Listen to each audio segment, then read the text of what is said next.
اما بعد، معزز سامعین کرام، عزیزان محترم، قرآن کریم جو آپ حضرات نے تراویح میں سنا، اس کی چند آیات کی مختصراً تفسیر آپ کے سامنے پیش کی جا رہی ہے۔ ابھی جو آپ حضرات نے تیسرے پارے کا دوسرا رکوع سنا، اس رکوع کی ابتدا ہوتی ہے وَإِذْ قَالَ إِبْرَاهِيمُ، اور اس وقت کو یاد کرو جب کہ ابراہیم علیہ السلام نے نمرود سے کہا۔ یہ نمرود جو ہے کنعان کا بیٹا تھا، اور کنعان جو ہے حام کا بیٹا تھا، اور حام جو ہے یافس کے بیٹے تھے، اور یافس جو ہیں نوح علیہ السلام کی اولاد میں سے تھے، نوح علیہ السلام کے بیٹے تھے، یعنی اس کے 5ویں نسل میں نوح علیہ السلام کا بیٹا تھا۔ اللہ تعالیٰ نے 4 شخصوں کو پوری دنیا پر حکومت عطا فرمائی ہے، جنہوں نے پوری دنیا پہ حکومت کی۔ اس میں 2 مسلم اور 2 کافر ہیں۔ مسلم میں سلیمان علیہ السلام اور ذی القرنین، جن کا اللہ تعالیٰ نے سورہ کہف میں تذکرہ کیا ہے۔ یہ 2 بادشاہ ایسے گزرے ہیں کہ اللہ تعالیٰ نے انہیں پورے کائنات پہ حکومت عطا فرمائی تھی۔ پوری دنیا کے تنے تنہا یہ کیا تھے؟ بادشاہ تھے۔ اور اللہ کو نہ ماننے والے جو 2 ہیں، ان میں ایک نمرود ہے اور دوسرا بخت و نصر ہے۔ یہ 2 بادشاہ غیر میں سے گزرے ہیں جنہوں نے پوری دنیا پر حکومت کی۔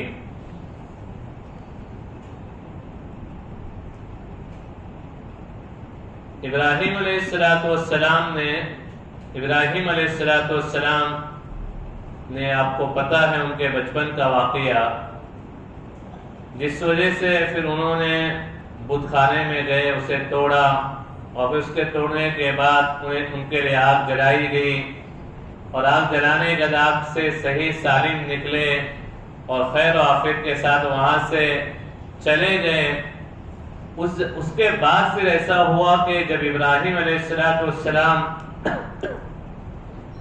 اللہ کے برگزیدہ پیغمبر کو آگ میں ڈالا گیا، اور جس میں تمام کے تمام قوم متفق تھی، تو اللہ بڑے ناراض ہوئے، اور اللہ تعالیٰ نے پانی برسانا بند کر دیا، اور پوری کی پوری قوم اور پورا کے پورا علاقہ جتنا بڑا تھا، وہ پورا کے پورا علاقہ قحط سالی میں مبتلا ہو گیا۔ اور قحط سالی میں جب مبتلا ہوا تو اس صورت میں نمرود جو بادشاہ تھا، وہ اپنے یہاں سے لوگوں کو غلہ دیا کرتا تھا۔ اب ابراہیم علیہ السلام اپنی بیوی حضرت سارہ کے ساتھ تھے، وہ اس بستی کو انہوں نے چھوڑ دیا تھا۔ حضرت سارہ سے کہا کہ دیکھو میں بھی نمرود کے یہاں جاتا ہوں اور غلہ لینے کے لیے جاتا ہوں۔ اب اللہ کے نبی جب گئے ابراہیم علیہ السلام، تو نمرود کا ایک دستور تھا۔ اس کا دستور یہ تھا کہ جو بھی غلہ لینے کے لیے آئے تو غلہ لینے سے پہلے اس کے لیے کیا کرے؟ سجدہ کرے، اور اس سے کہے کہ تم میرے کیا ہو؟ رب ہو۔ ابراہیم علیہ السلام جب گئے تو انہوں نے سجدہ نہیں کیا، اسے رب نہیں کہا، تو اس نے کہا کہ میں تمہیں غلہ نہیں دوں گا، تم یہاں سے نکل جاؤ، تم یہاں سے نکل جاؤ، میں تمہیں غلہ نہیں دوں گا۔ اللہ کے نبی ابراہیم علیہ السلام وہاں سے نکل گئے، آگے چلے تو انہیں ریت کے ڈھیر نظر آئے، ریت کے ٹیلے نظر آئے، تو اس ریت کے ٹیلوں میں سے 2 جو بوریاں ان کے پاس تھی، اسے ریت اس میں بھر لی، اور اپنے گھر پہ چلے گئے، اور گھر پہ جا کے لیٹ گئے، سو گئے۔ جب بیدار ہوا تو دیکھا کہ ان کی بیوی حضرت سارہ علیہ السلام نے بہترین کھانا بنایا ہے، ان کے سامنے پیش کر دیا، تو انہوں نے کہا کہ یہ تم نے کہاں سے غلہ لایا؟ کہا کہ تم ہی تو وہاں نمرود کے ہاں گئے تھے غلہ لینے کے لیے، اور یہ بوریوں میں غلہ بھرا ہوا ہے، اللہ نے اس ریت کو کیا کر دیا؟ غلے میں تبدیل کر دیا۔ اس آیت کریمہ میں جو اللہ تعالیٰ تذکرہ کرتے ہیں کہ جب ابراہیم علیہ السلام کو اس نے غلہ نہیں دیا اور اس نے کہا کہ میں کیا ہوں؟ اللہ ہوں، میں خدا ہوں، تم اس بات کو مانو، تو ابراہیم علیہ السلام نے انکار کیا، تو اس نے کہا کہ خدا ہونا، خدا کسے کہتے ہیں؟ میں خدا کیوں نہیں ہوں؟ تو ابراہیم علیہ السلام نے کہا کہ تم خدا اس وجہ سے نہیں ہو کہ میرا رب ہے جو انسانوں کو زندگی بھی دیتا ہے اور انسانوں کو موت بھی دیتا ہے۔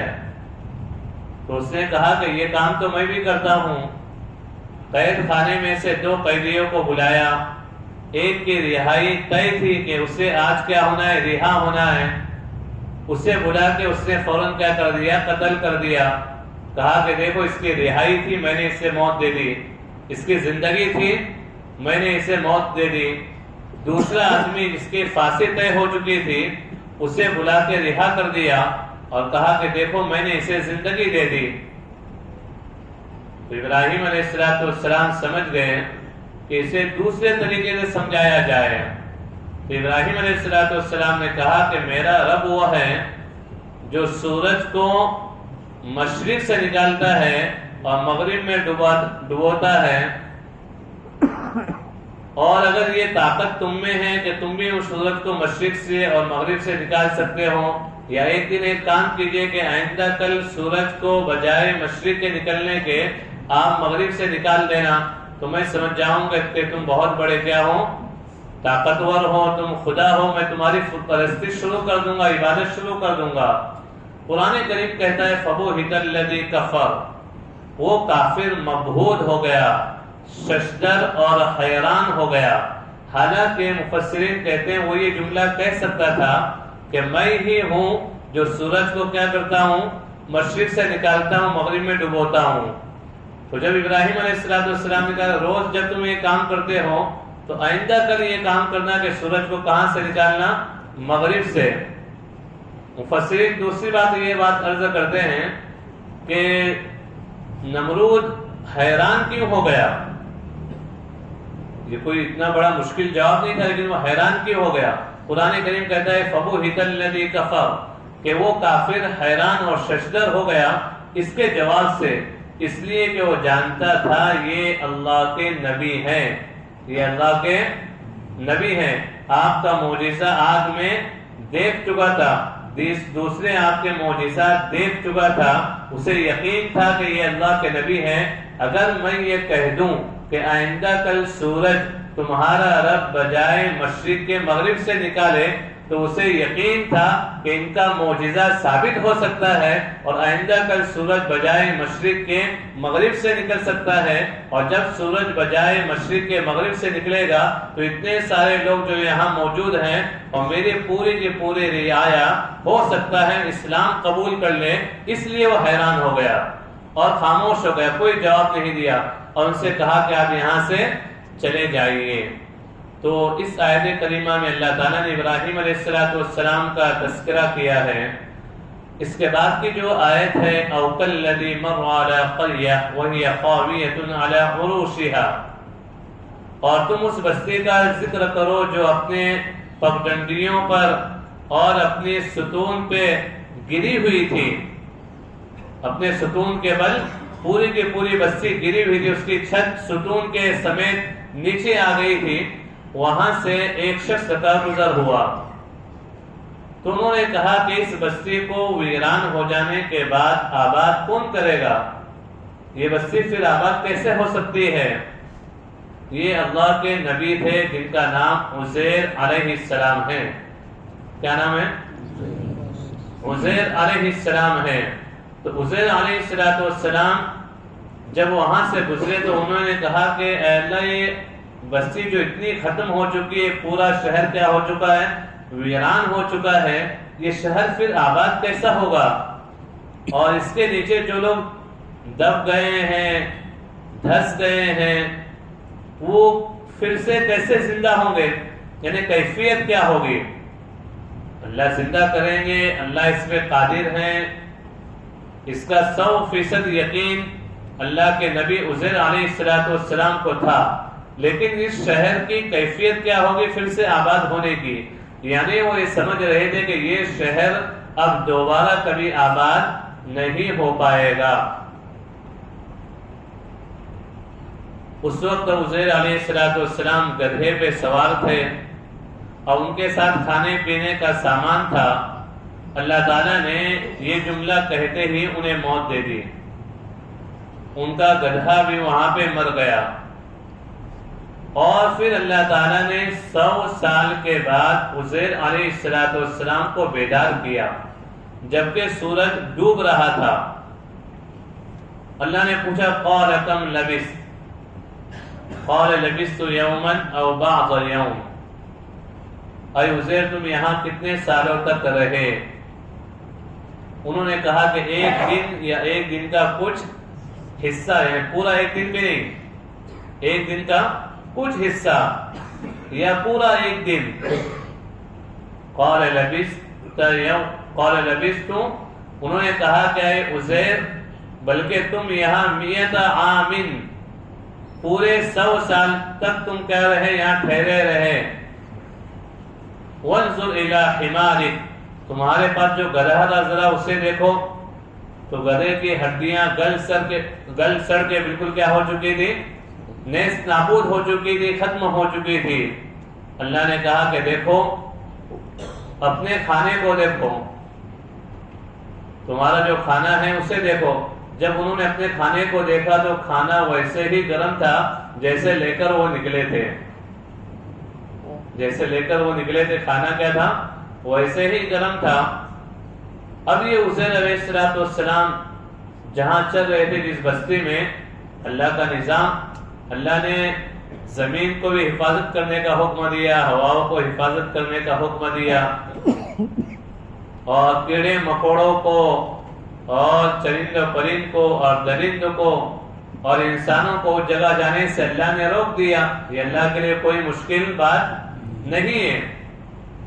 عزیر علیہ السلام جب وہاں سے اٹھے، اللہ تعالیٰ نے کہا کہ دیکھو اب تمہارا جو گدھا بالکل گل سڑ گیا ہے، اسے اب ہم زندہ کرتے ہیں تمہارے سامنے۔ تو اس کی جو ہڈیاں اور اس کے جو ریشے یہاں وہاں پھیل گئے تھے ذرات میں، ہواؤں میں اور زمین کے نیچے، تو وہاں سے تمام کے تمام ذرات اوپر آنے لگے کہ اس کی آنکھیں اس شکل میں بن کے اوپر آ رہی ہیں، پیر اوپر آ رہے ہیں، اور عزیر علیہ السلام کے سامنے اسی وقت مکمل شکل میں وہ گدھا بن گیا۔ کہا کہ دیکھو اس طریقے سے ہم زندہ کرنے پہ کیا ہیں؟ قادر ہیں۔ تم کو پورے 100 سال ہو گئے، تو یہ چلے اپنے بستی کے جانب۔ اور ان کی بستی کون سی تھی؟ بیت المقدس۔ جب وہاں پہ گئے تو دیکھا کہ ایک نیا شہر اور بہت عالی شان شہر آباد ہو چکا ہے۔ جس وقت یہ وہاں سے نکلے تھے اس وقت ظالم بادشاہ بخت نصر، میں نے کہا نا دوسرا جو بادشاہ تھا جس نے پوری دنیا پہ حکومت کی، اس نے پورے کے پورے شہر کو ویران کر دیا تھا۔ جب یہ پہنچے وہاں پہ تو اس وقت مسلم بادشاہ آ گیا تھا، عیسائی مذہب کو ماننے والا بادشاہ آ گیا تھا، اور اس نے یہودی مذہب کو ماننے والا بادشاہ آ گیا تھا، اور اس نے پورے کے پورے شہر کو آباد کر دیا تھا۔ یہ وہاں پہنچے، بیت المقدس کے پاس ان کا ایک گھر تھا، اس گھر پہ گئے، برابر پہچانتے ہوئے اس گھر پہ گئے تو دیکھا کہ ایک چھوٹا سا جھوپڑا ہے، باقی بڑے بڑے محلات بن چکے ہیں۔ اس جھوپڑے میں گئے تو دیکھا کہ ایک بہت بڑی عمر کی بڑھیا عورت ہے جس کی عمر 120 سال ہے، جو آنکھوں سے نابینا ہو گئی ہے۔ تو یہ وہاں گئے، لوگوں سے پہلے کہا کہ میرا یہ گھر ہے، تو ان کے ساتھ والے سب کے سب دنیا سے چلے گئے تھے۔ اور یہ اسی طریقے سے جوان تھے جس کیفیت میں اللہ نے ان کی روح قبضہ کی تھی، جب اللہ نے روح لوٹائی 100 سال کے بعد، تو اسی کیفیت میں اور اسی قوت میں، اسی شباہت میں، اسی صورت میں باقی تھے جو 100 سال پہلے ان کی کیفیت تھی۔ جب یہ وہاں پہنچے تو کوئی انہیں پہچاننے والا نہیں تھا۔ وہ جو خاتون تھی جو 120 سال کی تھی، اس نے ان کی آواز سنی تو اس نے کہا کہ تم کون ہو؟ تو انہوں نے کہا کہ میں عزیر ہوں۔ اور تو میری باندی ہے. اس وقت یہ 20 سال کی تھی. اس وقت کتنے سال کی تھی؟ 20 سال کی تھی. تو اس نے کہا کہ دیکھو اگر تم عزیر ہو تو تم اپنا کوئی معجزہ دکھائیے. بولے کون سا معجزہ؟ کہا کہ میری آنکھیں کیا ہو گئی ہیں؟ نابینا ہو گئی ہیں, میں بہت کمزور ہو گئی, چل بھی نہیں پا رہی ہوں, تم اللہ سے دعا کرو اللہ مجھے صحت دے. تو انہوں نے دعا کی تو فوراً اس کی آنکھیں کیا ہو گئی؟ روشن ہو گئی, اور اللہ نے اسے صحت بھی عطا فرما دی. جب یہ علاقے میں نکلے, بیت المقدس میں داخل ہوئے, تو وہاں دوسرے امام تھے اور دوسرے آدمی بنی اسرائیل کی رہبری کرنے کے لیے اللہ نے متعین کر دیا تھا, حضرت دانیال علیہ السلام. جب یہ وہاں پہنچے تو انہوں نے کہا کہ تم کون ہو؟ کہا کہ میں عزیر ہوں. تو یہ ان کی خصوصیت تھی کہ تورات کے مکمل یہ حافظ تھے. یہ صرف ان کی خاصیت تھی کہ تورات مکمل کے مکمل کیا تھی؟ انہیں یاد تھی. تو انہوں نے اور دوسرے لوگوں نے کہا کہ آپ تورات سنائیے ہم کو. تو انہوں نے پوری تورات سنا دی. تو انہوں نے کہا کہ واقعتاً آپ کون ہو؟ عزیر علیہ السلام ہو. اور پھر عزیر علیہ السلام اسی بستی میں رہے. ان دو آیتوں میں اللہ تعالیٰ یہ بتانا چاہتے ہیں کہ اللہ تعالیٰ ہر چیز پہ کیا ہے؟ قادر ہیں. اللہ تعالیٰ کے لیے کوئی کام کیسا ہی مشکل ہو, اللہ تعالیٰ کے لیے کوئی مشکل نہیں ہے. اللہ جو چاہتے ہیں, جب چاہتے ہیں, جیسا چاہتے ہیں, جس وقت چاہتے ہیں, اللہ کرنے پر کیا ہے؟ قادر ہیں. دوسری بات ان دو آیتوں سے ہمیں معلوم ہوتی ہے, جو اس سے پہلی آیت میں اللہ تعالیٰ نے بیان کیا ہے کہ اچھوں کی صحبت اور نیک لوگوں کی صحبت انسان کو اچھائی کی طرف کیا کرتی ہے؟ آمادہ کرتی ہے, اور ضرور انہیں کیا کرتی ہے؟ کسی نہ کسی صورت میں نفع دیتی ہے. کہ ان کی جو باندی تھی 100 سال کے بعد عزیر علیہ السلام کی صحبت اختیار کرنے کی وجہ سے اللہ نے آنکھوں کی روشنی بھی دی اور اللہ تعالیٰ نے صحت بھی دی. اللہ تعالیٰ ہم تمام کو عمل کرنے کی توفیق مرحمت فرمائے. آمین. وآخر دعوانا ان الحمد للہ رب العالمین.